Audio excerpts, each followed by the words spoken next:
Assalamu alaikum. Today I'd like to speak to you about the meaning of the word Allah. Many converts, after accepting Islam, still are in the habit of using the word God. I myself did that, although I've been a Muslim for 25 years now. It wasn't until I had learned Arabic that I knew that there was a vast difference. Unfortunately, today through the media, if you hear the word Allahu Akbar, you might even feel a bit of a fear or some sort of discomfort. And when you hear the word God, almost everyone in America either knows that that's some sort of a religious experience, and they can either reject it or accept it. Whereas the word Allah is something that is much greater in that we have been literally created to know it. You see, Allah created all of us. He's the Khaliq.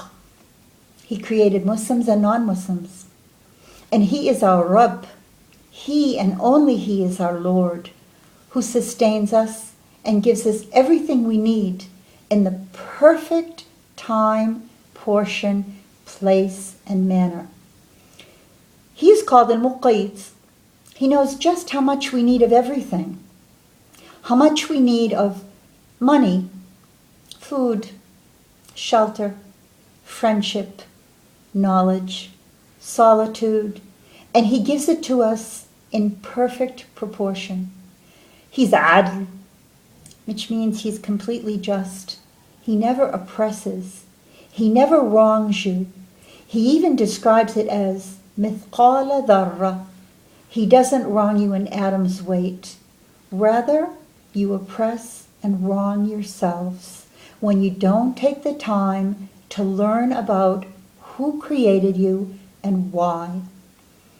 That's what I'm trying to do here. I'm making short videos, and I'm going to start with the mighty name of Allah, mentioned in the Quran nearly 2,700 times, 2,699 to be exact.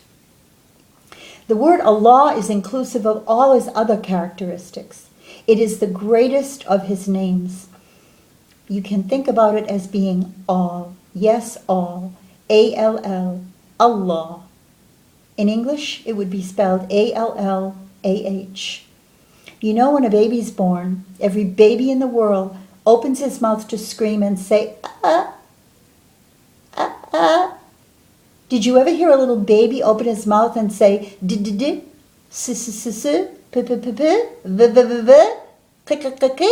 No. The baby says, ah, ah. And when we die, we have our final exhale. All of us, at one point in time, will say the last letter of Allah's name. He. Alif, Lam, Lam, He. He is an exhale.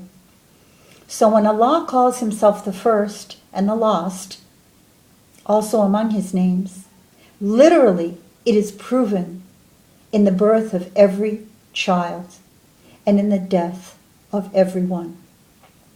Allah has ordered us to read. The first command in the Holy Quran that was revealed is Iqra. Read in the name of your Lord who created you. By reading, we understand what Allah has allowed and what He has forbidden, thereby, hopefully, living our lives accordingly and gaining the paradise. We will all be judged one day, and Allah will put our book of deeds into our right hand. Hopefully our deeds will be more good than bad. If the scales are heavy with good deeds, we enter paradise.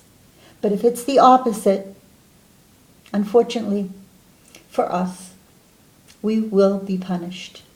Because the same Allah who created us and sent revelation through prophets to guide us on the straight path has every right to punish us when we either don't care or ignore or deliberately defy Him through sin. In Islam, sin is quite clear and has remained so without changes that have occurred in other faith systems. Allah wants the best for us. He is all merciful. He only does what's best for us, although at times we may not understand it. For instance, sickness, even a long, prolonged sickness. We Muslims believe that that is to purify us. It is also to show us being patient in the face of adversity. And it is also to raise us up to a higher station in the paradise that we will gain by being patient and being believers. I hope that you've learned something today about the meaning of the word Allah. Have you heard anything that's cruel or evil, showing aggression? Quite the contrary. Allah never oppresses. He tells us in the Quran He doesn't oppress an atom's weight. Rather, we oppress ourselves by remaining in a state of ignorance, some of us, or in a state of defiance, or what is often the case in today's world, we remain in a state of vaingloriousness. It's called in Arabic kibriya. We feel we don't need to be told. We look down upon those who believe that they do, as they're somehow lesser in intellect. We should not be so proud of our intellect, because our intellect and our capacities, intellectually, physically, and otherwise, are gifts from Allah to be used to make this world a better place. Allah is all mercy. His names are Rahman and Rahim, literally mean that He is essentially merciful, and He gives His mercy to everyone, at all times, even to those who say He has a son, even to those who say He doesn't even exist.